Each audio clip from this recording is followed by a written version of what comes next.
है गाइस, तो फाइनली हम चिकन ले आए हैं। यहाँ पर देख सकते हैं एकदम लेग पीस के साथ। किधर गया लेग पीस? ये रहा लेग पीस। तो जल्दी से हम बनाते हैं चिकन।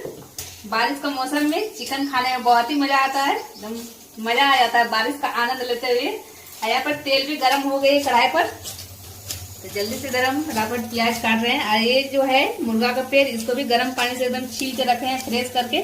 और किसको किसको ये सब भी पसंद है, मुर्गा का पेड़ हमको तो बहुत ज्यादा ही पसंद है। तो फ्रेंड्स बाय बाय।